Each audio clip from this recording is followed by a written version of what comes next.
right, so it is 7 o'clock, so we will go ahead and get started. Thank you so much for taking time out of your evenings to join us tonight. My name is Stephanie Smith. I'm the Director of School Counseling here in District, and I have the privilege of working closely with our school counselors and all of the child study team and our suite of professionals at Ridge High School who are all phenomenal. We have 4 of them here tonight and 2 of them who are presenting to you. So I just want to thank them for all of the work that they did to prepare the information for this evening and to welcome you to the presentation. So what we will do after the presentation is post this PowerPoint to our website. I'll send that out to everyone too, so that way you have access to the information and to the different links that you can click on. And then what we also will do is post the recording of tonight as well. So we are recording, just so that you know, so keep that in mind. That if at the end we'll open it up to Q&A, so we just ask that you keep your questions rather general and helpful for the whole group instead of individualized questions. Of course, if you have those individual questions, we welcome you to connect with us to your specific case manager or school counselor so that we can help guide you and get you the answers that you need. So with no further ado, I will turn it over to Ms. Cahill to get us started. Hello, good evening. So it's my pleasure to welcome you to our presentation, which is Transitioning to College with a 504 or an IEP plan. And I think it's really fitting that the counseling department pairs with the child study team for this event, because we do pair with the child study team when it comes to assisting and supporting many of your students when it comes to the college process. So, students are not doing this alone, and they do have a wealth of knowledge in us that we can help them in this process. I think the college process is daunting enough for students without potentially adding another layer. So I always say, to my student athletes, well, you're kind of adding another layer. I feel like this is sort of adding another layer as well. So, this idea of well, what if I don't find a school that has the right amount of support for me in my college search? And I think that you need to sort of think of this, and I think your student needs to think of this as another factor that helps them narrow down the choices of all the schools that are out there, right? Because there are thousands of schools just in this country alone that students can consider, but this is just one of the many factors that they may be considering when they are looking at schools. So it doesn't have to be the only thing that they're considering. It's one of the factors that they're considering as they look at schools. But it's an important factor for them to be considering. So what we're gonna do tonight is to talk with you about first, the differences between a 504 and an IEP. So for those of you who may have a child with one or the other, that you know what the differences are and some of the terminology that we might use tonight. The difference is when a student has a 504 or an IEP in the high school setting versus at the college setting. The differences of the laws that govern those particular plans. The types of available programs in the college setting and how to identify those programs. What the application process looks like for them, how standardized testing plays a role, and then also, should you disclose your disability, the documentation process for once you get to the college setting, so once a student has been accepted, what documentation do they need to provide, what are the available accommodations in a college setting, which will vary by institution, how they access those services, and then what the next steps are going to be. So this presentation we sort of make so that it really would be applicable to multiple grade levels. So you may find that depending upon what age your child is, you identify with a particular piece of this presentation more than another piece. If you have a child that's going off to college in the fall, you may, for example, really be looking at more of that, like, okay, how do we provide that documentation, and what are the accommodations that are available, what are we asking for, how do we access those services, versus if you have a junior or a sophomore, you might be looking more at like, okay, what programs are out there and how do we figure out what program is right for my child? So we try to cover a lot of questions that you may have across a spectrum of age groups. So one of the things I just want to know up front, just so we kind of have an idea of where you're coming from, is do I have any parents of freshmen? Okay, awesome. I'm so glad that that's a no. I feel like it's a little early, and not that you can't start looking, but I kind of like the idea of not focusing on that quite yet. Sophomores? Okay, and then juniors? Okay, cool. Any senior parents? Okay, so we are running the gamut. Okay, perfect. All right. So, the differences between an IEP and a 504. There are some differences that seem fairly semantic in nature. They're not really all that significant, and then there are some other differences that actually are very significant. So for example, when you're looking at this chart, I'm not going to read it to you because I feel like you guys can read the chart, but the laws that govern an IEP versus a 504 are different. So the law that governs an IEP is the IDEA versus the Section 504 of the Rehabilitation Act of 1973, which governs the 504 plans. Who is covered is probably one of the most important differences. So with an IEP, it covers public school children that are in high school and that they've either not graduated yet or they are staying longer in high school. So it's up till they're 21 years old, but they have to be in high school. So if you're 21 but you're not in high school, you are not covered under your IEP. So you have to be in high school and you have to be 21 or younger in order for an IEP to apply to you.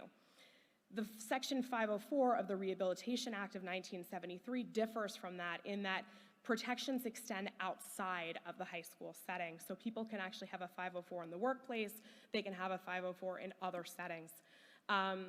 The other major difference in this chart is the eligibility. So in order to be eligible for an IEP, a student has to have one or more of 13 disabilities that are specified in the IDEA, and the disability has to create a need for some specialized instruction. With a 504 plan, a student has to have a diagnosed disability, and that disability has to substantially limit one or more basic life activities. So it's a little bit different in terms of how you qualify.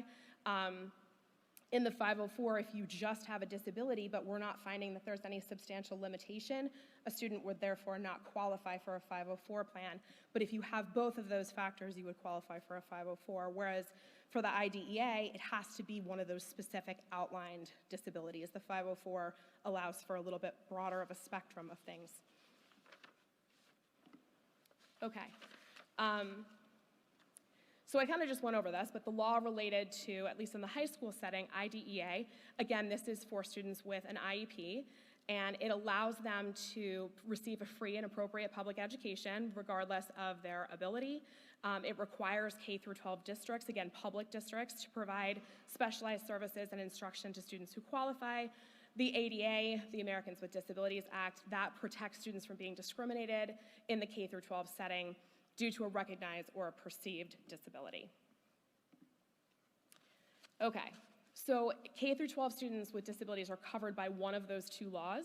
And again, students who have 504 plans, typically they're either health issues, physical impairments, or some other disability that substantially limits their ability in one particular life area, and that's under the ADA versus the IDEA for students with learning disabilities. Okay. So the law when it comes to college, so students with learning disabilities or any type of chronic medical condition or physical impairment, they're protected under ADA. But colleges are not, as I've indicated earlier, colleges are not subject to IDEA. That has to do with public high schools or elementary schools or middle schools, so that's K through 12, whereas the ADA protects above K through 12. IEPs and 504 plans do not automatically carry over. So you may hear people use the terminology, a 504 goes with you to college and an IEP does not. That's not exactly accurate terminology. It's sort of like that, but not exactly. A 504 can be used in a setting outside of the high school setting. It doesn't mean that whatever is in your 504, the college is going to say, well, we're doing the exact same things in the college setting, just like you wouldn't expect that your high school 504 would go with you into an employment setting. I mean, those don't follow. So, they will potentially give you different accommodations in the college setting that makes sense for what they can offer in a college setting and what their setting looks like in comparison to a high school setting. The law provides less stringent requirements for colleges than it does for high schools, so you should definitely be aware of that what they're required to provide is different than at the high school setting. And that is also why it's so important when you're doing your college searching, and when your student is doing their college searching, for them to be asking questions about what types of services are provided there.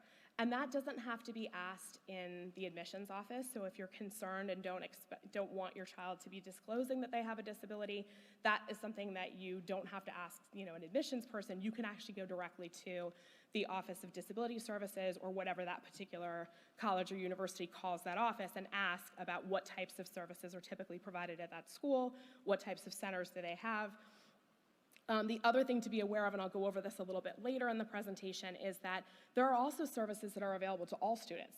So as you are walking around and touring a school, you can certainly ask what services are available to any student who might be struggling, because it's important to know what services your student would have access to just as a member of the incoming class, versus the idea of what they might be entitled to with a 504 plan or having had an IEP in high school.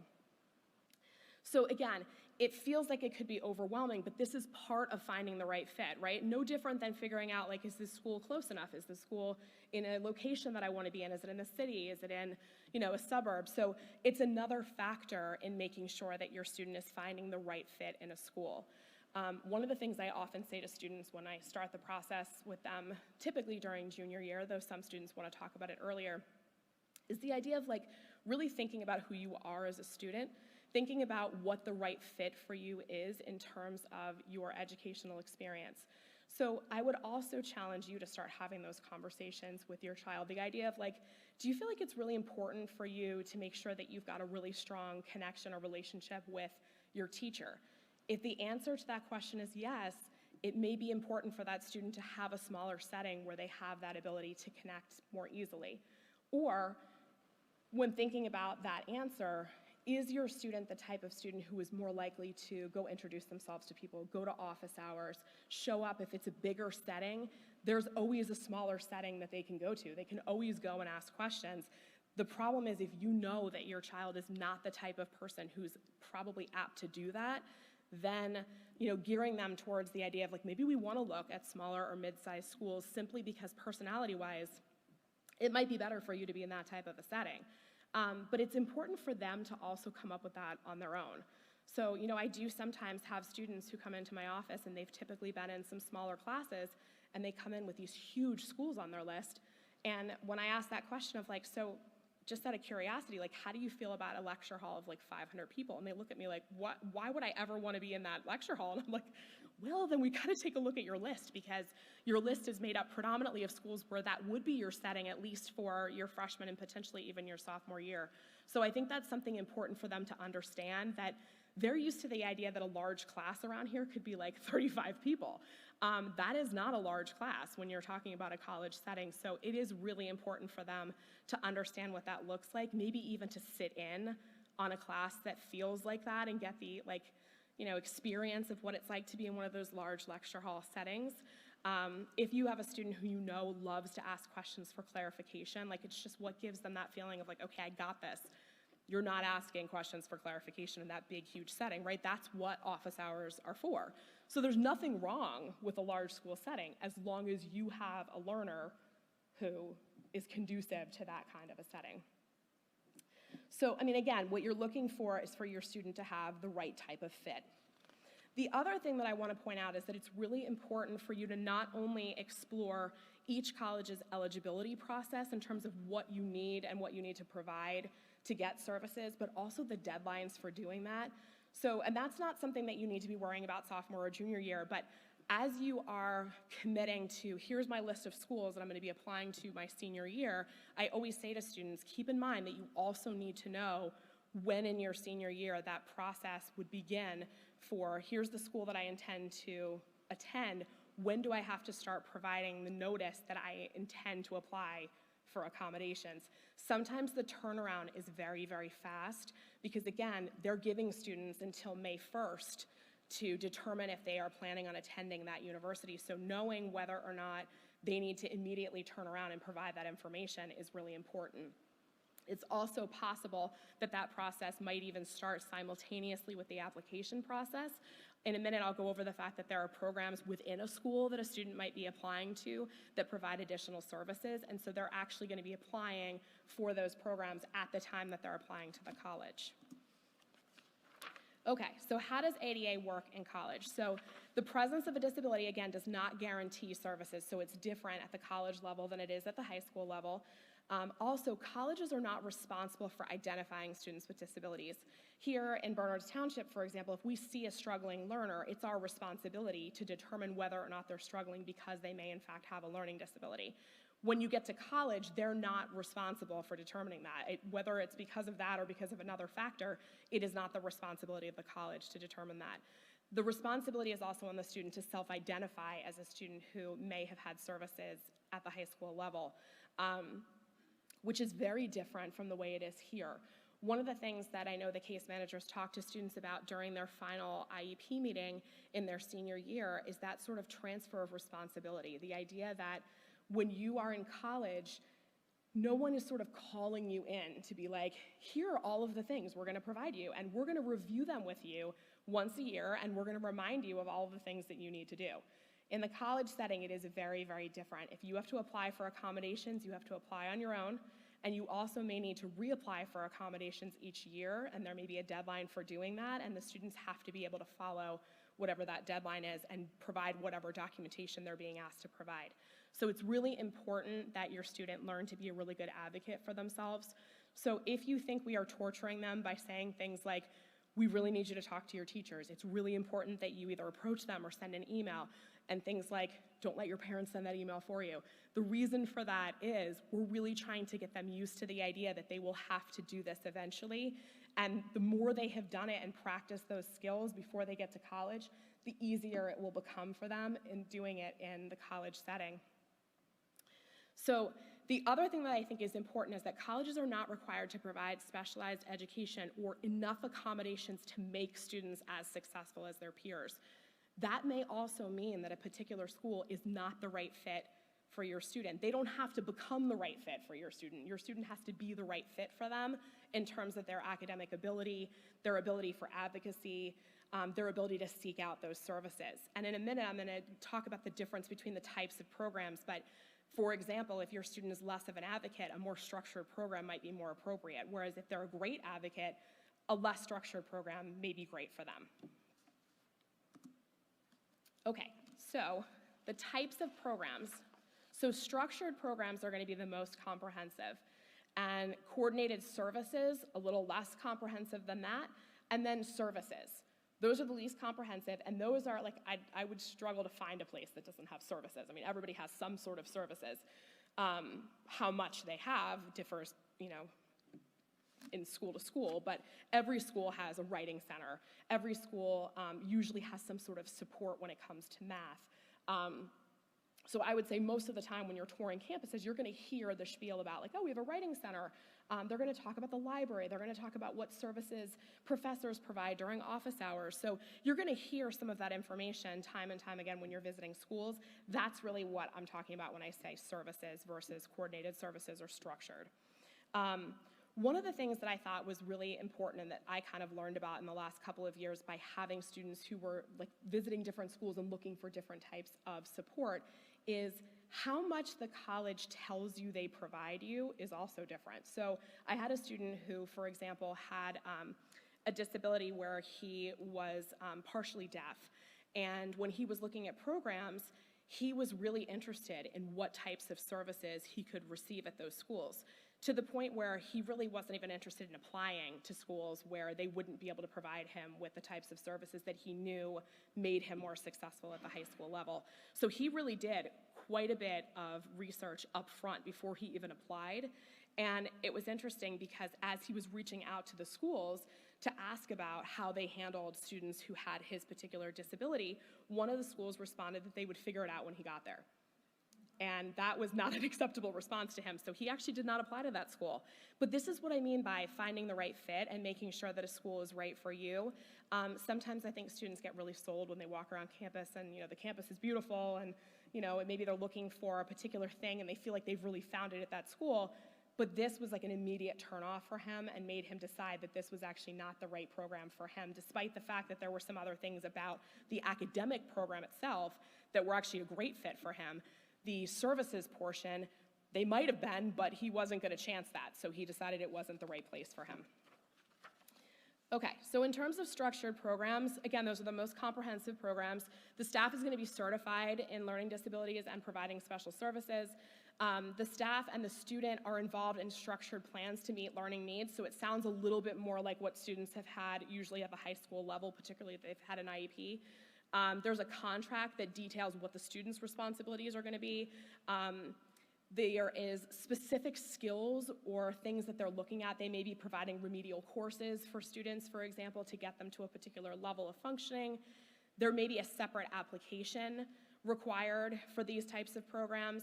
There's also often additional fees required for these types of programs, so that's the important thing to know too while doing your visiting and talking to them about what programs they may have, is whether or not additional fees are going to apply for that particular program. This is really more appropriate for students who have really needed quite a bit of support in the high school setting, and as we're trying to wean them off of it as they get towards senior year, that you're finding that they really still kind of need that level of support. So some of the schools, for example, that have structured programs, Landmark in Vermont or Beacon in Florida, these are two schools that actually have specialized schools that only accept students who have IEPs. So that is one type of a structured program. There's also schools that have structured programs that are part of a larger university setting. So for example, the SALT program at University of Arizona is one of those types of programs where there's a small program within a larger university, but it is a very structured program. Coordinated services are less comprehensive. They may still have remedial courses or specific skill courses for students who still need that at the college level. I would say like the common accommodations are available at those programs the same way sort of the common accommodations are available here. But again, not over-the-top accommodations, just ones that seem sort of common. So things that like extra time, testing in a smaller setting, maybe even things like a note taker. So there are things within a coordinated services program that are going to be a little bit more intensive than what you're going to get in just regular services, for example. This is appropriate for students who have received sub-modifications or accommodations in high school on an as-needed basis. And again, these are going to be services that they do still need to advocate for themselves. It's less structured than the other programs that I mentioned previously. University of Vermont is an example of one of these coordinated service programs. And then again, services are basically schools are required to comply with a federal mandate to provide reasonable accommodations to all students who are found eligible. And this is most appropriate for students who've had minimum accommodations in high school, but would feel comfortable knowing that those accommodations are available to them in the college setting. Okay, so these are some examples of colleges with programs. So these are some structured programs and some coordinated programs. This is by no means an exhaustive list. I mean, this would take up multiple slides if we tried to do that, but this just gives you a little bit of an indication of some schools that have them. And one of the reasons we like to put this together is I feel like there's some thought in this process that like no good school is gonna really have this type of a program. Well, I mean, you can see from this list, there are some really terrific schools that are in both the structured programs and the coordinated programs. So if you're getting a little pushback from your students saying like, I don't wanna make this part of my process, this is like gonna limit the places that I can apply to, or I'm not gonna be able to go to like the types of schools that my peers are going to, totally not the case, because these programs are at many really, really prestigious universities. And again, you're talking about fit. You're not necessarily talking about, you know, all of the different schools that are out there. You want to find the one that is right, or the ones that are right for you. Okay, so how does your students select a program? So again, that importance of understanding their own academic, social, if they have any medical needs, whatever their emotional needs are, it is really important for your student to understand why they have a plan. And if they cannot explain that to you or to somebody else who asks them, they need to be able to do that before they leave high school. They need to understand the impact that their specific disability has on their learning or any other areas of functioning. What's very interesting is if your student ends up applying to a program that is within a school and has a separate application for that particular program, for example, like Marist has a separate application for their learning disability program, their actual application requires the student in an essay to explain what things have been helpful to them in high school and like why they feel like those services were helpful. So these questions that I'm, posing tonight and that I'm saying students really need to have the answers to I mean, they actually need to have the answers, and they need to be able to answer these questions in order to even apply for those programs. So again, describing the accommodations that have been helpful. What accommodations are they using currently? So there is probably going to be an evolution between what they have, there should be at least, between what they have as freshmen in high school versus what they have as seniors in high school. And that is purposeful, so that way we can really see what do they need when they're leaving the high school setting and what might they need in the college setting. So it's really important that they have a clear understanding of what their needs are and also how to choose a college that may provide that appropriate level of support. So they can do that by not only talking with you, they can do that by talking with their counselor and their case manager, and also by visiting different types of programs to get an idea of what those look like. Okay, the other thing that I mentioned before was that there's an Office of Disability Services. It's not always called that, so don't panic if you search Office of Disability Services at a particular school's website and you don't find that specific thing. You will probably, if you put in the word disability, find whatever it is that their particular office is called. One of the things that you may want to do is sort of make a list of questions that you're going to ask of every place that you visit. And I say you when I really mean the student, by the way. So since this presentation is recorded, I'm sort of saying the proverbial you, but what I really mean is that students should be knowing things like how many staff members are in the Office of Disability Services, what are they trained in, what roles do they play, what types of accommodations could I possibly get at that particular school, are there any fees associated with those, how many students receive services through this office, sometimes that's helpful to know as well. And do they provide information about what the graduation rate is or the retention rate for students who are served by that particular office? The other thing that is important, and I mentioned before, is to examine what the general academic support resources are at those particular schools, writing centers, any generalized tutoring that they provide, any study skills resources, because again, services do vary among the colleges that your student might be looking at. So I'm going to turn the presentation over to Mrs. Cotto.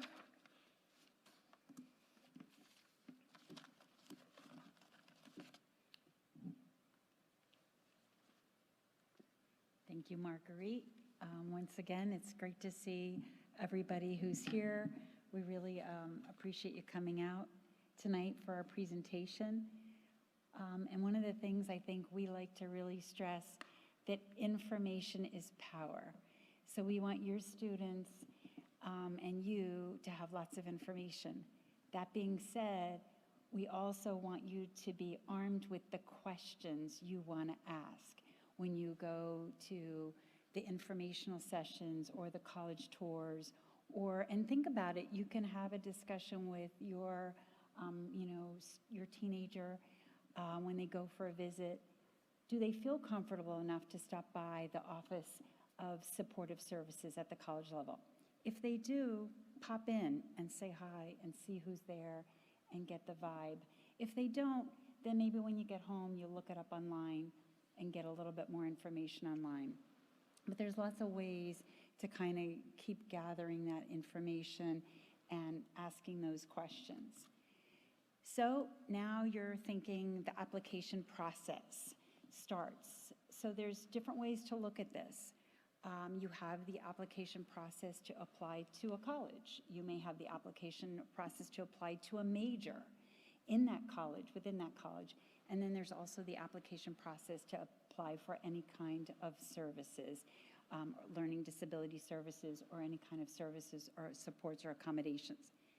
The majority of the time, a student will apply to a couple colleges, they'll get the feedback of where they got accepted to, and they'll start to make a decision. Once they make that decision where they want to go, then it's time to now say, okay, I'm accepted, I've decided where I'm going to go, I'll apply for services at that point. There are some colleges, as Ms. Cahill mentioned, Marist and Fairleigh Dickinson are two examples where when you apply in the fall to the college, they want you to apply to all three at the same time. They want you to apply to the college, the actual whole college, the college of your major, if that's part of it, that's critical to your student, and then the learning disability application. So there are a few colleges they want you to apply at the very beginning. of the process versus probably 80 or 90% you don't need to apply until they decide where they want to go. So it really does vary college to college, and just, kind of make that note of which colleges your student's interested in and when are those deadlines and what's that process. The other thing is, as Ms. Cahill said, the deadlines are really critical to really keep a close eye on. The next part is, as part of this process, is the student going to take ACT or SAT? Are they going to take any kind of standardized test? There are a lot of colleges that are now test optional, and there's a website, www.fairtest.org, where you can look up the list of colleges that has a pretty comprehensive list of colleges that are test optional.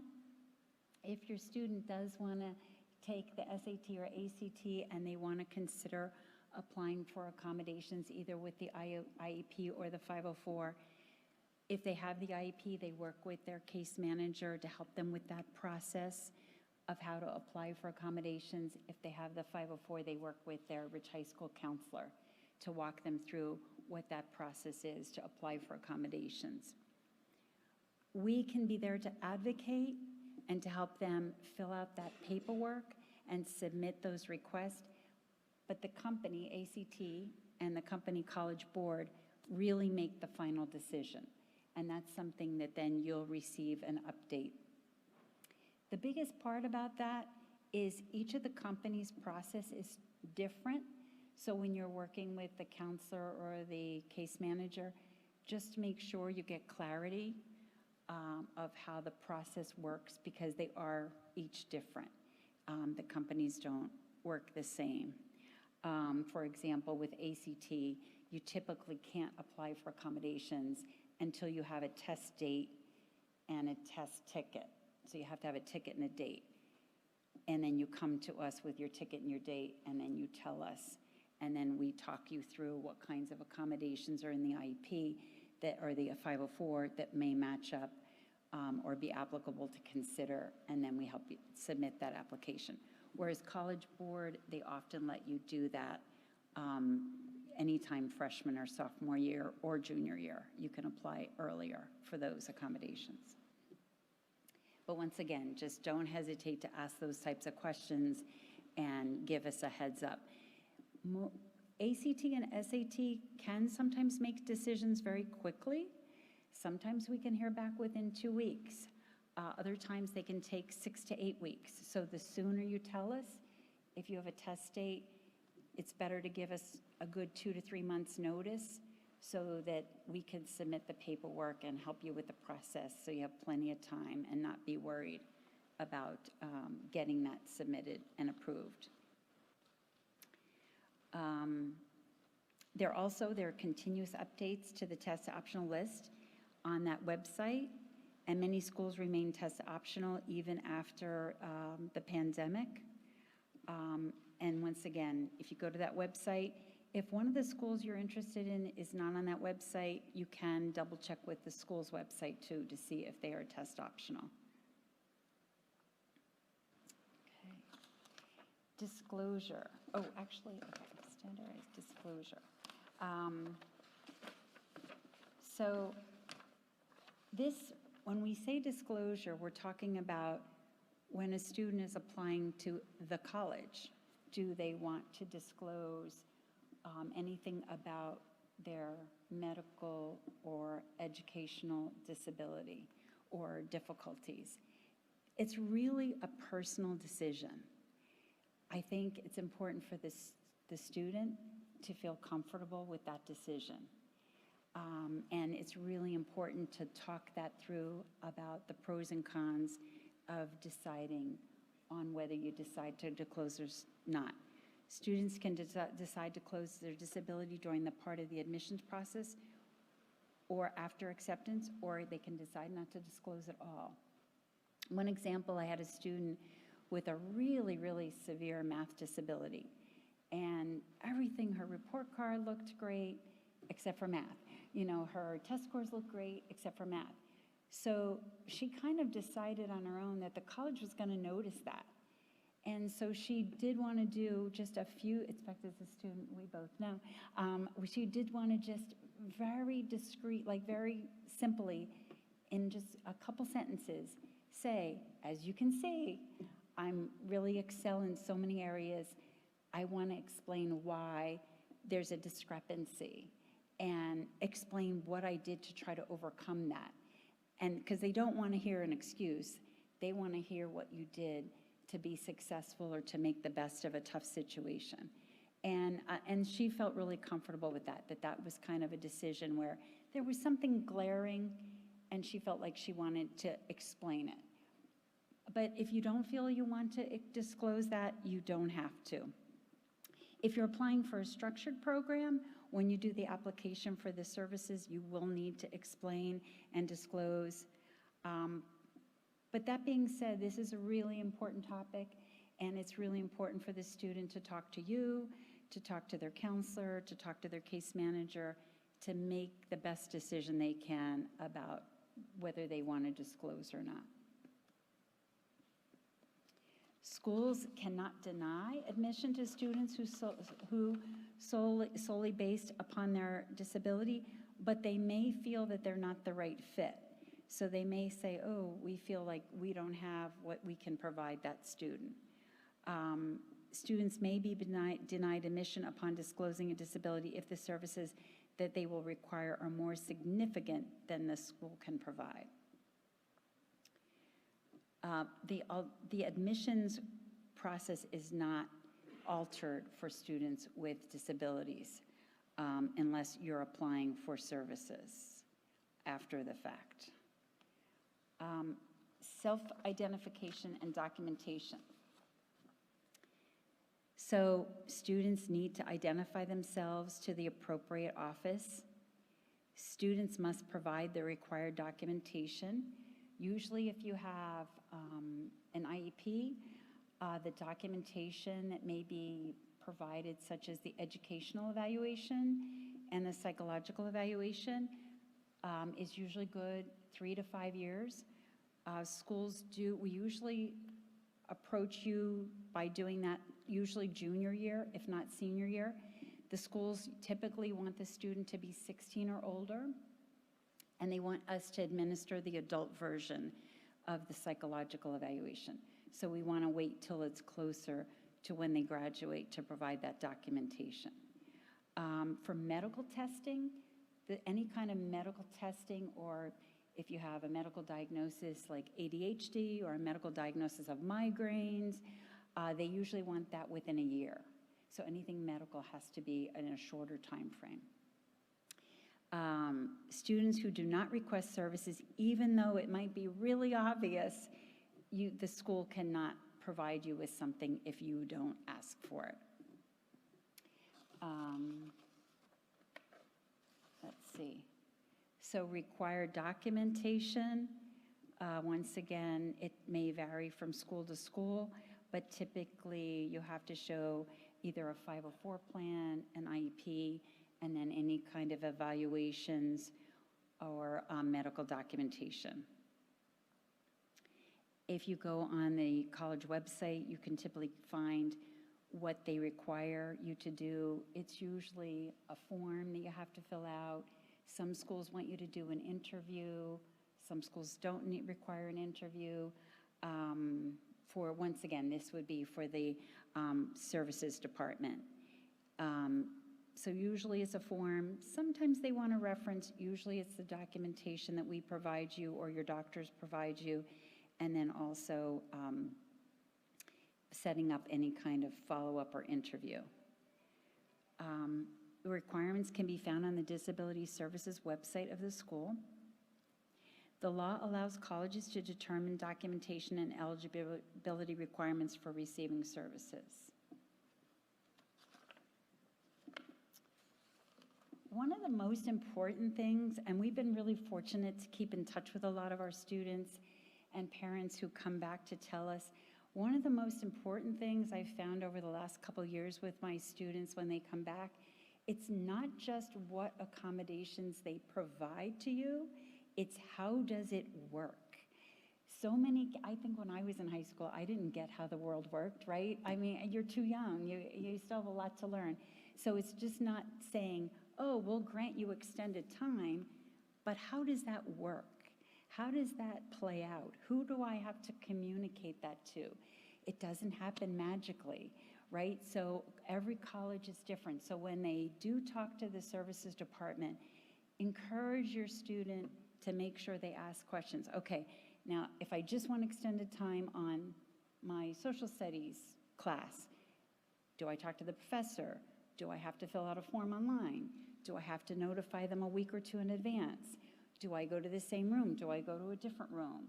So just encourage them to ask lots of questions, because it's not just what they grant you, but how does it work? We kind of take care of that all here, right? We take care of all those behind the scenes types of things. Often that, you're just handed copies of notes, but at the college level, they're gonna wanna expect you to figure that out and to make sure and know, oh yeah, I have to go talk to the professor, or I have to go online and download them myself.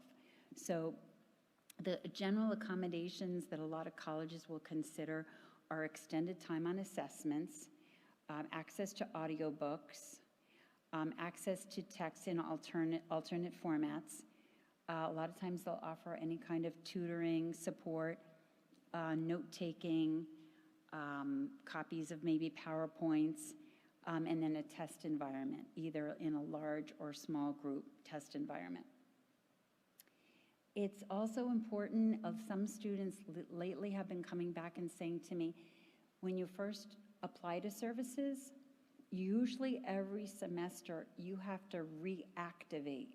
So just tell them there's usually a deadline, and in the system, it won't necessarily mean you need to reapply, but if you don't click that reactivate button, they'll make you reapply all over again. I'm not sure why some of the colleges are doing that, but so with us, a lot of times we let things carry over year to year, right? Or we have a meeting to discuss what's gonna get carried over year to year, what's gonna change or get modified. Whereas colleges, the student has to go in and click a button or talk to somebody to keep it activated for the next semester. Also, I think it's really important that students see themselves as a student of the college. There are so many supports available to everyone. The biggest complaints from professors is they're paid to have office hours and no one shows up. So I really think it's important for students to be empowered and encouraged to go see your professor's office hours. Don't wait till it's too little too late. Even that first week or two, just go in and say hi. A lot of the students, we talk about networking, and those might be the professors that think of you for a research project or an internship because you made yourself available. You had a personal connection. You showed how interested and motivated you were. So encourage them, just stop in for 5-10 minutes and say hi, and get to know them. So professors have office hours. A lot of schools have math labs or writing labs. So encourage them. They can advocate for supports that anyone could receive, but on top of that, they can then also advocate for the more individualized supports that they may need. Accommodations typically not available. You typically are not going to get study guides. A lot of kids are used to study guides, so they either have to kind of either create their own or maybe meet with their professor to kind of get some guidance on how to create the study guide. One tip I had from a student, if they're working on long-term papers, make sure you go see your professor within the first 2 or 3 paragraphs. Because if you headed down the wrong road, you're going to waste your time, and students' time is valuable. Your time is really valuable, and you only have so much energy and effort. So don't hesitate to reach out. 100% extended time or more in exams, that's really rare unless there's something, extremely unusual. Typically, they won't let you take home a test. You have to really sit and take exams like the whole class. They won't change the format of a test. Like they won't say, oh, you could do an essay versus a multiple choice. They won't do an oral exam rather than make you write or on the computer. And then they won't necessarily give you projects instead of papers. So there is a curriculum that you have to comply with and a format. So it's more about accommodations like extended time, maybe copies of PowerPoints, maybe audiobooks. Extended time to complete papers and assignments, usually they don't allow that because they're strict on deadlines. They might give you extended time on assessments, but usually not on papers or assignments. Colleges do not have to waive curriculum requirements. So accessing services. So once again, just keep in mind, what's that process? Who do I go to? Who do I talk to? Do I have to tell the professor? Does somebody else tell the professor? Do I email them? Is there a special link or website? So once approved for services, it's often the student's responsibility to notify their professors.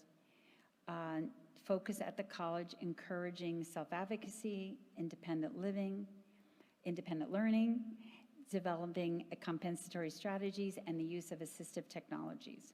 Colleges may not offer some of the accommodations students have become accustomed to in high school. Support is available to students to help them develop strategies to account for these differences in accommodations. So you don't hesitate. They can say to the Office of Services, this is what I'm used to. This is, as a student, what I'm used to receiving. Is there something alternative that would meet that need or would help me with that? So don't hesitate to trying to have them compare how they can work with you. Okay. So now, with all this information, what do you do? And I think the first place we like students to start with is we want students to recognize their strengths. What are they good at? What do they like? What do they enjoy? And what their needs are. So we want you to really do a little inventory. What are your strengths? What are your needs? And if you don't have a list or can't come up with something, reach out to the people who know you and care about you, and they're gonna help you find those strengths in those areas that you could need support. Make sure you're currently using the accommodations that are available to you so that we can document that these are really important and they are useful. Consider whether you're going to take standardized tests. Are you going to take the ACT or the SAT? We have many students who maybe apply to 3 colleges with an ACT score or an SAT score, and maybe 3 colleges that are test optional. So if you want to take the SAT or ACT with accommodations, and have that in your back pocket so you don't close any doors on any colleges you might be interested in, you can consider that. The other thing is students are protected under the confidentiality so that when they have a test score of an ACT or SAT, it does not show up the accommodations that were provided. So they can be reassured that no one and none of the colleges are going to know. They're just going to see the date they took the test and the score that's on the test, not that any accommodations were provided. And then, as Margaret Cahill said, finding the right fit. Getting your feet on the campus, walking around, seeing what it feels like. It was a long time ago, we took my son to a college campus. We were on the campus for 10 minutes, and he said, okay, I'm done. And we said, okay. He said, I just don't feel it, for whatever reason. And we're like, okay, let's go out to lunch. So really trust their reactions and see how they feel and, really get a flavor of the campus. I know everybody's used to everything virtual, but I really think our students, the students I work with, being there in person is so critical. Do the research, explore a variety of schools and programs. Don't be afraid to ask questions. The school counselor, your case manager can make suggestions, especially a lot of students. I know my oldest, when we talked to him about visiting colleges, he had no clue. So we just we just picked 2 for him and just said, and then all of a sudden he said, oh, okay, you don't know what you don't know. And they don't know that there's, thousands of colleges out there and that there's a lot of choices. My father used to always say, isn't it sad? I miss my father dearly, but he used to always say, isn't it sad at such a young age, you're expected to make so many major decisions in your life with the least amount of exposure or life experience. You're expected to know what you want to study, where you want to live, what kinds of things you want to do, and you're at such a young age to have to grapple with all that. So the more they can get some exposure is really important. The K&W Guide to Colleges for Students with Learning Disabilities is another resource. It's a book that lists colleges and kind of does a comparison of different services and support at the colleges. You can visit virtually or in person, develop a list of questions, keep notes, highlight the pros and cons, and then obviously get support from your counselor, your case manager, and the college. You can even call the colleges anonymously. If you're not ready to kind of disclose information, you could call them anonymously and ask them some questions to get a feel for their kind of reaction and how they respond to you. So as we try to close up here, once again, we keep coming back to what's the best fit. I used to love that Frank Hallett, those of you who know Mr. Hallett, he used to always say, parent the child you have, not the child you don't have, right? So really get to know who your child is, embrace their unique strengths, and recognize what their unique talents, and work with them at where they are. Let them kind of figure out their journey, their unique journey. I've had kids go off to colleges, 2-year colleges, 4-year colleges. I've had kids go off to vocational schools. I have a student right now who's a sophomore at Penn Tech doing megatronics. Like, he's so into this, and they already have him working and earning some money from the technical knowledge that he's learning in this megatronic field. So, find what they love and what they're passionate about and keep that conversation going. Even at the colleges with highly structured programs, you are still first and foremost a student of that college, not just a part of somebody in their services program. Although I will tell you this, I had a student at Marist who, she was so dynamic, they offered her a job in their disability services program because she became, she was so comfortable with herself that she became almost like a liaison to help other students feel comfortable with accepting support and help. Reach out to specific schools or programs for more in-depth information about their disability support programs. And if you have questions, talk to your counselor or your case manager to guide you. All of us that are here want to thank you for coming. And then we have another slide with some additional resources. There's resources on helping your student with disabilities during their college search. There's the website, the National Center for Learning Disabilities. There's the Office of Civil Rights. And then there's also the book, Finding the Right Fit, Using the College Search Process to Reduce Anxiety for Students with Learning Disabilities or 504 or ADHD. So there's lots of resources out there. And, we want to feel like once again, you're empowered with some information, have some questions, and make it exciting. I remember feeling like we went to visit the colleges, let them feel like it's an experience that they can, walk around the campus a little bit and maybe go out to lunch or stop by the school store or, see if they can, get a flavor for, what the student tour is like and, get them really embracing the process. Because it's not easy. It's not easy. And everybody's on a different journey and a different part of that process. I think one of the things that we love is we love being a part of these students' journey, right? Each student's very unique, very different, and just being a part of that journey is really amazing. And we know it's not always easy. And so if you feel like your student is struggling with this process, please reach out to one of us confidentially, and we brainstorm with you some ideas. But now I guess we're opening up to questions. If anybody, once again, if you think, we want to protect your privacy, so if you want, you could just ask questions that are very general, but if you have something very unique, then you can call one of us, privately. But if anybody has any questions, yes.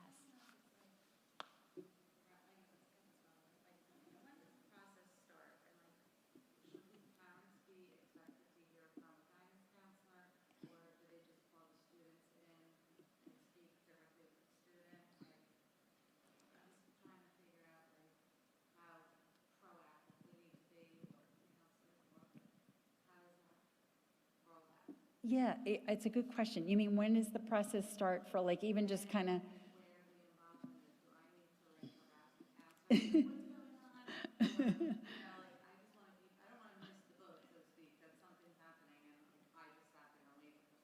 Yeah. Do you want to Sure. jump in? So in terms of when students meet with their counselor, when it comes to like the post-secondary planning process, we do a lot of it during junior year. So that's not to say that we never talk to students prior to junior year. Actually, in sophomore year, we do a career module with them where we have them take a career interest inventory, and that gives them, it's funny because we always say to the students, like, you're probably wondering why we talk about careers before we talk about post-secondary planning, but the idea is to start getting an idea of what you are interested in, what type of education that particular field requires, so that you actually have an idea of what type of post-secondary planning you're looking at. So we try to get them engaged in sophomore year to start thinking about that idea of, like, what are my strengths? What are my weaknesses? What am I interested in doing? And what types of careers might those interests lend me to in the future? And we start there. And then in junior year, we start talking to them about how to sort of know what's out there. So we talk to them about the various options in post-secondary planning. So, we typically do have a lot of students from Ridge High School go to four-year colleges, but we also let them know that there are other options other than four-year schools. And then for students who are interested in four-year schools, then we start talking about the idea of how do you find the right fit. So that's one of the things that I sort of incorporated in tonight's presentation when I spoke to you, is that it is really finding the right fit, and this is part of them finding the right fit. So we start having that conversation in junior year. We also start talking to them about how to think about the idea of contouring their coursework in their senior year, when they have a lot of opportunities to take elective courses, to things that they might be ruling in or out as career opportunities for themselves. So during their junior meeting, their junior scheduling meeting, we actually call that the junior conference, which is an opportunity for us to talk not only about their schedule for senior year, but also about their the beginning of that planning process into senior year. So those conferences actually just occurred. So, again, this is sort of like a timeline that begins sometime in sophomore year for most students and kind of continues throughout junior year and then goes into the beginning of senior year. So when is the child actually applying to colleges? That's going to be typically in the beginning part of their senior year. Most of our students are applying by November 1st because those are early action deadlines. Rolling decision, we typically say to students you should apply around that time as well. So the timeline for when they're actually starting the process that we were talking about tonight in terms of applying to colleges, that would happen in the beginning part of their senior year. Throughout, January or February is probably like the tail end of when they would be applying to colleges. And that's when they would be potentially deciding, do I want to disclose my disability? Do I not want to disclose my disability? But in terms of when we start the conversations, really in sophomore year, and I know I have two teenagers, when you're like, how was your day? And they're like, fine. What did you do? Nothing. And you're like, cool, I'm so glad I just sent you to school for the whole day so you could do absolutely nothing and tell me nothing about it. So, if you are finding that your child is as loquacious with you as mine are with me, you may want to just reach out to your child's counselor and say, like, hey, listen, like, I'm noticing that my child doesn't seem all that inclined to talk about what they'd like to do in the future. Like, are you getting anywhere? It is actually really helpful for us to know where your child is in the process. I actually have found that moving into a conference with a student, knowing from a parent, like I mentioned college and my child doesn't leave their room for 4 days, like that's actually really helpful information for me to have before I have that meeting. I would say we know when they're not like that, right? Like when they want to talk about it, we know that because they've already been in. So then I can figure out that they want to talk about it. That's usually not the concern. The concern is like, do they actually want to recoil from the conversation, or are they, interested in having it? And you would be surprised. Well, maybe you wouldn't, but I would say that like having it with someone other than your parents is a totally different experience. So I have kids come into my office and wax philosophical about the post-secondary planning process for like an hour, and we can't believe an hour has gone by, and meanwhile the parent's like, I can't get him to talk about it at all. So, I think it does sort of depend on who your audience is sometimes, whether or not you're willing to talk as a teenager.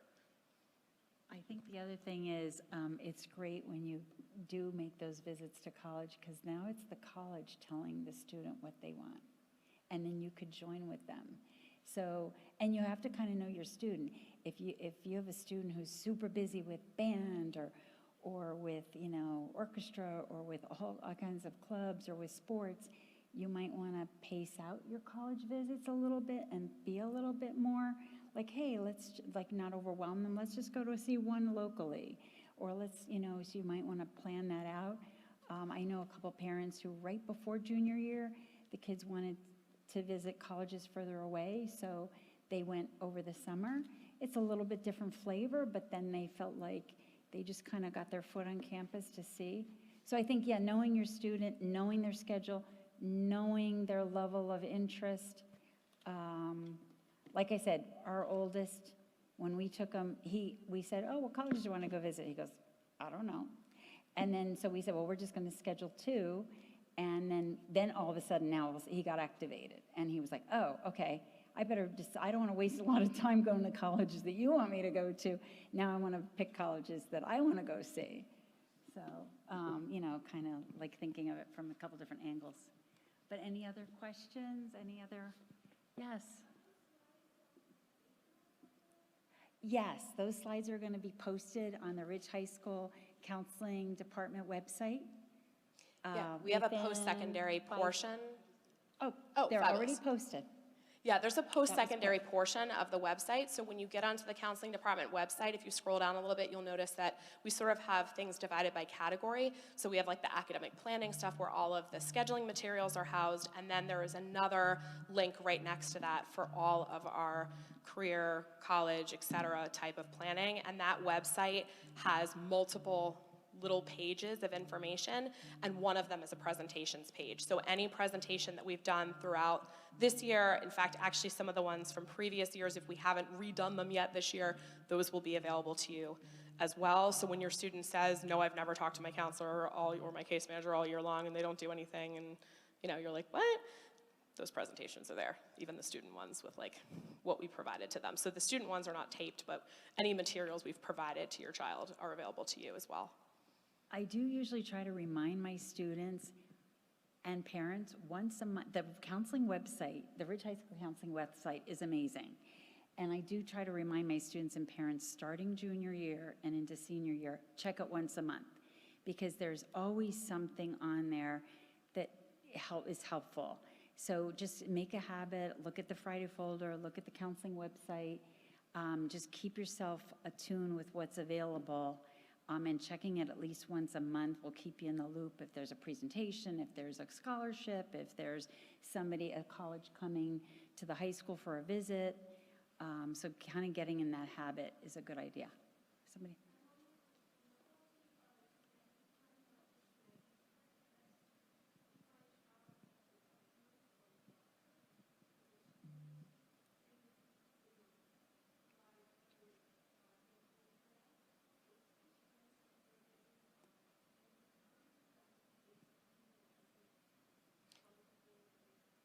Yeah, so the question is, in terms of standardized testing, if a child has a diagnosis and may have, for example, a 504 plan, what are the chances of them receiving extended time through ACT or College Board? So the answer to that question is nuanced because there are various things that need to be in place. First of all, if the student does have a 504 plan, it typically has to be in place for a little while before they will consider providing accommodations under that plan.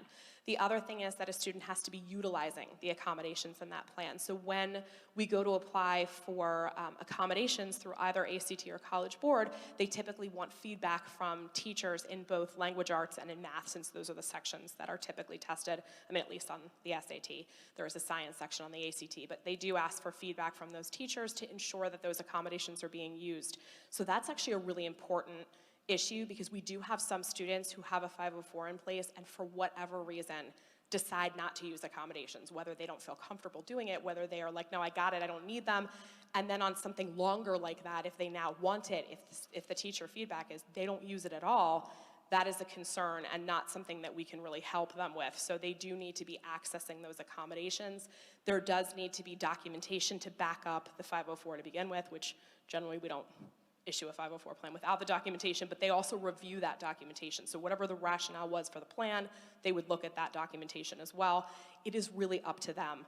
So there are some where we're surprised when it's not granted. There are others when it gets granted and actually we're surprised it was granted. I mean, it really does depend, and it really is up to ACT or College Board whether or not to grant those accommodations. So we do help them apply. So if they have an IEP, their case manager does that process. If they have a 504, the counselor helps them with that process.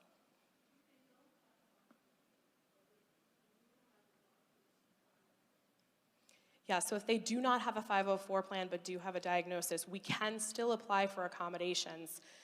Again, the chances of whether it would be granted or not, it probably has to do with what the diagnosis is and therefore why there isn't a 504 plan, for example. So we do have some students who have a diagnosis, but it doesn't necessarily substantially impair a particular area, and so we don't grant a 504 plan. In those particular cases, they may also decide that if it's not needed in the school setting, it may not be needed in the testing setting. It's really hard to know. It's probably based on too many factors to really give a prediction. Yes.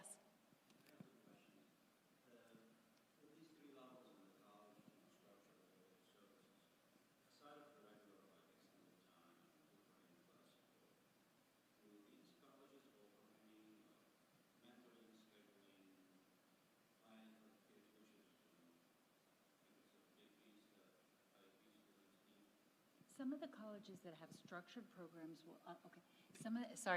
some of the colleges that have a structured program will actually require that your student take a course called How to Survive College with a Learning Disability.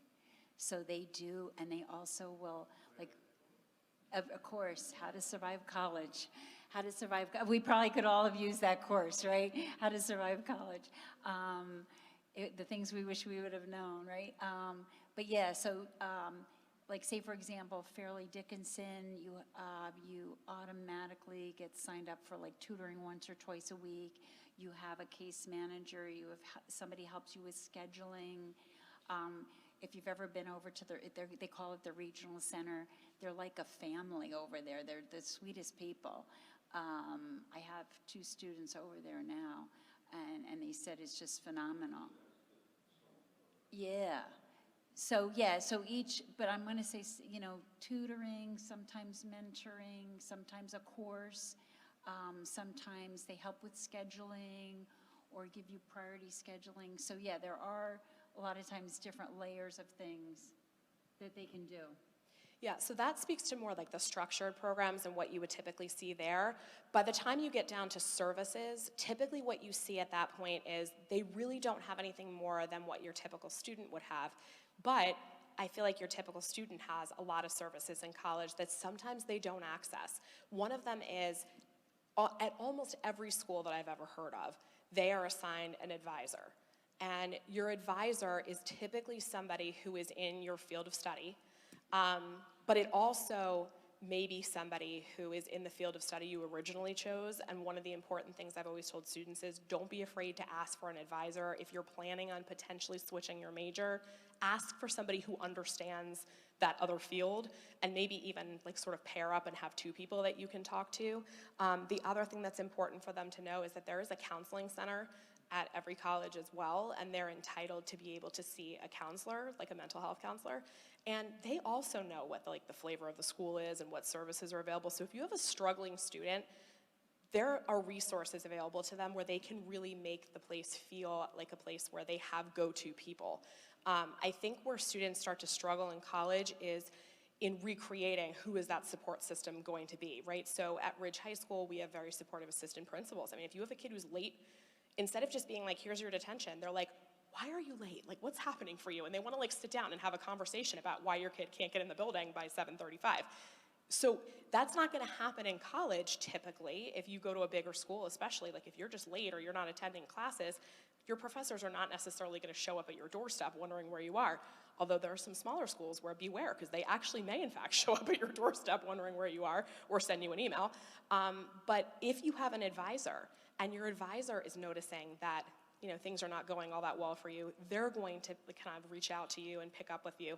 And, again, if you are seeing someone in the counseling center, they're going to check in with you and say things like how has it been going to your classes? How's it been, with that transition to college? So I think that there are resources available, but the structured programs are much more in your face about it, whereas the services are more like you have to access them. And the comprehensive programs are sort of in between that. So they're going to have a little bit more outreach, but it's still going to be mostly student-driven. You said you had a second question. Yeah.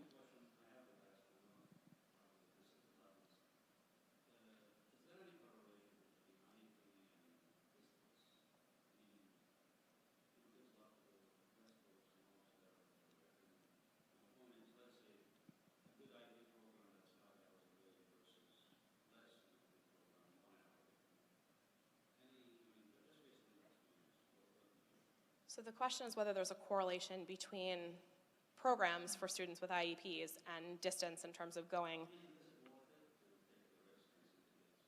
Right, so is it worth it to send them far away versus to keep them closer? Ooh, I have a thought. I had a student who wanted to go up to school in Maine, severely struggled with depression, struggled with anxiety, and they went to visit the school. And the school said, take out tuition insurance. And the school offered to work with them. And they said, don't just take out tuition insurance the first year, take it out every year. And she actually did end up postponing her acceptance for 1 year because she really had a setback. But then she went the second year. They did keep in touch. She ended up going into archaeology. And somebody with anxiety, depression, they called me and said, she's in some southern state on an archaeological dig. I was shocked. This was a kid who wouldn't step out of her bedroom for a while. She was so anxious and really struggling. So it's hard to know. It's a really good question. I would love to know if there's some research on that. Informally, I think it more so depends upon who your student is and all the factors. How are they, how much does it make sense to make that decision?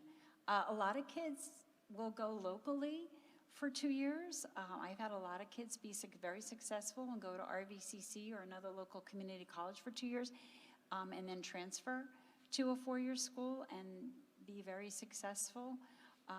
So I think there's so many factors, right? There's financial factors, there's social emotional factors, there's, academic factors, there's the right fit factor. How much are they willing to advocate? Yeah, I think academic maturity is a really big factor as well. So I think you sort of need to look at them and they need to take a hard look at themselves in terms of what do you do on a daily basis to support your student, right? Are you you come home and they're on a couch and you're like, yoo-hoo, have you done anything yet? And they're like, no, I'm gonna get to it. And you're like, no, you're gonna get to it now. And then you're asking questions like, what do you have in English?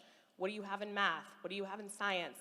If that's what your life looks like their senior year, that is a different student than a kid who comes home and does their thing and seems to seamlessly balance those things along with their activities. And I mean, listen, I have both of those in my own life. So, and the one that is more the, like, have you left the couch kid, I will have to figure out what she's like as a senior and whether or not, it's appropriate for her to go further away. But the other thing is, like, when your kid goes to like a sleepover or like goes to your parents' house, like, do they call you in the middle of the night and say, like, can you come get me? Because if they do, you are not doing that if they go to college in California. So, I mean, I think they need to be very realistic about that. I think that places seem like this awesome place that they've heard of, like, on television, or they see them play sports and they're like, oh my God, I have to go there, I want to go to a game. And you're like, yeah, but you're not going on a vacation there, like, you're gonna live there. We've had some people joke around with us that, like, they drive their kid to school, they leave them there, they go home, and within hours, the door opens, and they're like, what are you doing here? So, I mean, there are times when a kid can't get through the first day without ending up back in your house.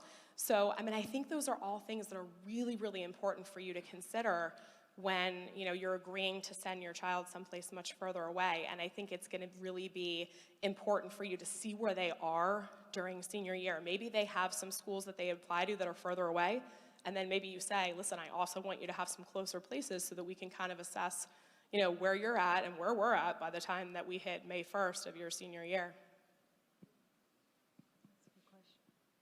Question?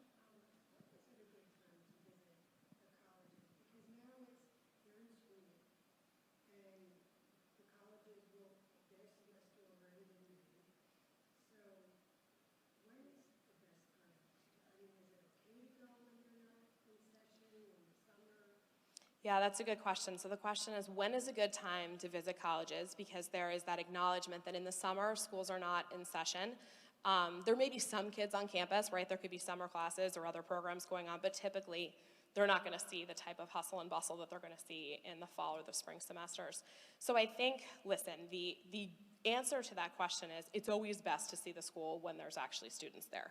And I always say to students, do not rule out a place simply because you go to the campus and it's like crickets and there's nobody around, because you have no idea why that might be. You definitely want to ask questions. Did you end up there on their spring break? And you're like, oh, that's why there's nobody there. Do they have a class schedule where almost everybody is in class right now, and until they let out, you're not gonna see people? Is it like a weekend and like, you don't see college kids emerge in the morning if you're doing if you're doing a 10 o'clock visit at a school on a Saturday morning? Do not expect to see human life. So, I mean, I think that it's just something to consider when you go to see a school, but you have to sort of say to the child, like, we're looking at this school so you can see the area around the campus, so that you can walk the campus and kind of see, what does the campus look like? What are you sort of looking for in a school, and does that kind of fit what you're looking for? If the kids are not on campus, but you like everything else about it, let it remain on your list, and then if you get in, we'll go back and we'll look at it when we know whether it's an option. So I don't think that visiting in the summer or visiting when the school's not in session is the worst idea ever, because sometimes it's necessary. You've got student athletes that can't get out of here, sometimes they're 3-season athletes and they can't go visit schools. You have kids that have jobs, you have a job. I mean, there's like a lot of reasons why you might not be able to take off and go see a school at any particular point. So I think the important thing is for them to get on campus. And as Mrs. Cotto said, I think it's nice when a kid can walk the campus and see what a school looks like. I also think that, thank goodness, that one of maybe the good things that happened out of COVID is that you actually can do a tour of a campus online. Some students are able to figure out immediately that it's not for them simply by doing the online tour. Like, it's not really the kind of area that I'm looking for. It looks too city, or it looks too, so like just certain things where, you don't necessarily want to take a 10-hour trip to go see a place if they can maybe let their fingers do the walking a bit. The other thing that Mrs. Cotto had said earlier was the idea of your students sort of taking control of this process and thinking about the idea of their strengths and thinking about even the idea of looking at majors and looking at what courses do you have to take for a particular major. I think there's a lot of eye-opening experiences for students in the application process. I have a lot of kids that come into my office and they just pick a major that everybody around them is doing. They're like, I'm gonna major in business. And you're like, cool. Do you like math? And they're like, no, I actually hate math. And you're like, cool, I hope you like taking calculus and statistics, because most programs require both of those things. And then they look at some of the courses and they're like, this is not at all what I'd like to do. But I had a student a couple years ago who said, this is not at all what I'd like to do. And she actually found a communications program that was PR and communications, but it was this public relations program that had marketing and communications. And she's like, oh my God, I love this. And so she's at a program at Penn State that is public relations, marketing, and communications. It's in the School of Communications. However, it mirrors a lot of the things that she wanted in marketing programs that were in schools of business, but it didn't have some of those classes that she didn't feel were well suited for her. So sometimes when you are looking at schools, even just getting online, seeing what their majors are, do they have what you're looking for? Is this an appropriate place to even go and spend your time visiting? So I think visiting is important, but I also think there are some things you can rule in or out without even necessarily touching the campus. The other thought, I mean, if you're talking junior, if you're a sophomore going into junior year, you could kind of sneak in a visit when there's a fall, the fall day or two off, or the February break, or the April break. But don't get discouraged. If you're a junior, you can still apply to camp, but you can still apply in the fall, and then, go visit after they apply, or wait till they get accepted and go visit. So a lot of times it's great to visit ahead of time, but if you can't, then just go visit after some of the applications get in. And I think pace it out, like if you can do little visits here or there. Sometimes schools will do visits on the weekends, or unless you could, I think they're allowed 2 college visit days. Are they allowed? Yeah, it's is it 3? 2? Is it 2? It's 3. 3? Okay. They're allowed some college visit days. So Yeah, you just have to provide like proof that you were on. you went to the campus. campus. So what, But like, if you your can confirmation squeeze email it or in, whatever. if you could squeeze it in during the typical breaks, that works out nice too. Just to kind of switch to another subject I forgot to mention, when we were talking about applying for accommodations at the college level, when your student has to take placement tests, a lot of colleges require when you land on campus, you have to take a reading, writing, math placement test. You can apply for accommodations on that test also. So RVCC called me up a couple years ago and said, you need to remind your students that they can apply to get testing accommodations on their placement tests. So that's just a little aside. Also, another aside, somebody told me about 12 years ago to tell people, if you get accommodations on SAT or ACT, don't carpool. I had a girl get accommodations. She got extended time on the SATs or the PSATs and forgot she had gotten approved and had made plans with friends to go for lunch and shopping afterwards, and then looked at the clock and realized, she was very emotional. So she, 12 years ago, said, you have to promise people, tell them not to carpool, or don't make plans, because you forget that you have the accommodations, and then you're kind of stuck. And it was just so socially devastating to the student to kind of, because she hadn't shared, and rightfully so, she didn't need to share, but then all her friends were like, well, what happened to you? Did you get sick? It was a big mystery, and they were all like, they were actually worried about her, and they waited around for quite a while. But you apply for the accommodations so far in advance, I think kids forget that they got granted the accommodations. They show up, and then all of a sudden they realize, so it's just a little helpful hint to look out for. Yeah, so one more PSA, unless anybody has any other questions. One of the things that is sometimes frustrating to not only parents, but also counselors and case managers, is when students do not seem to want to accept help.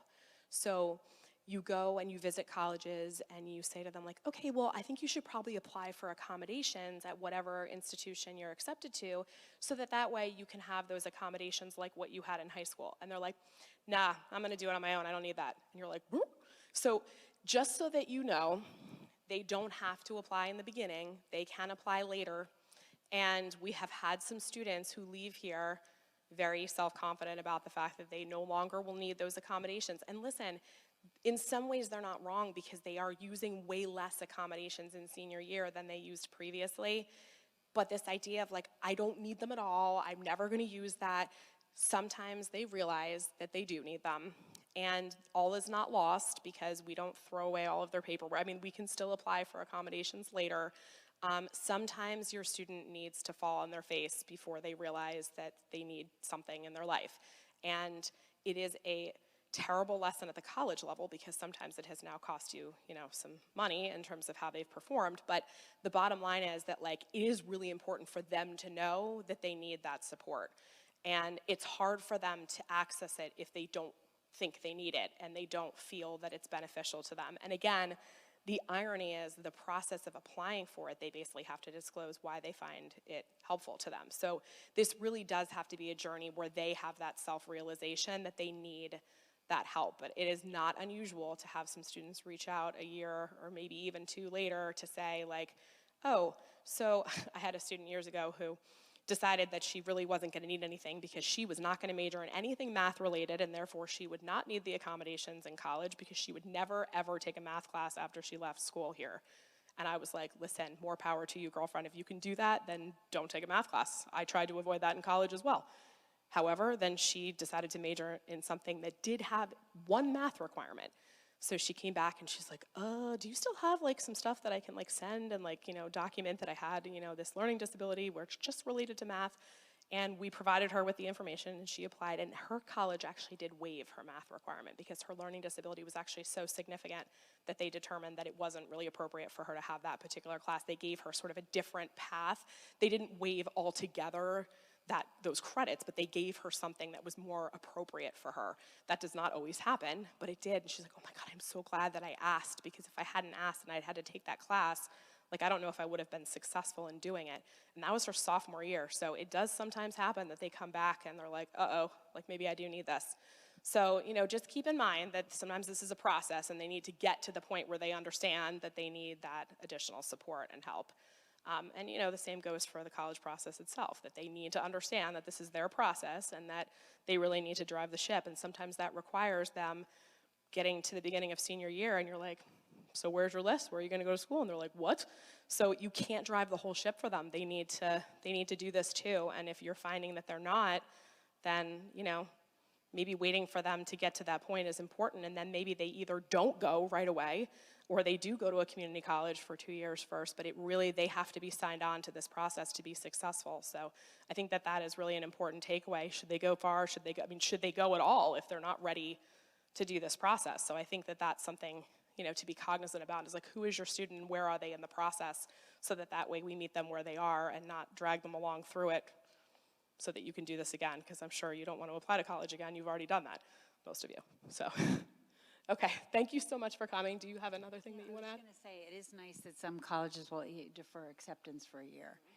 I think, if a student, at least they've gone through the process, they know where they want to go, but if they feel like they're not quite ready, you can defer acceptance for a year. If something, unexpected happens, or you want to kind of take a gap year of some sort and do something meaningful.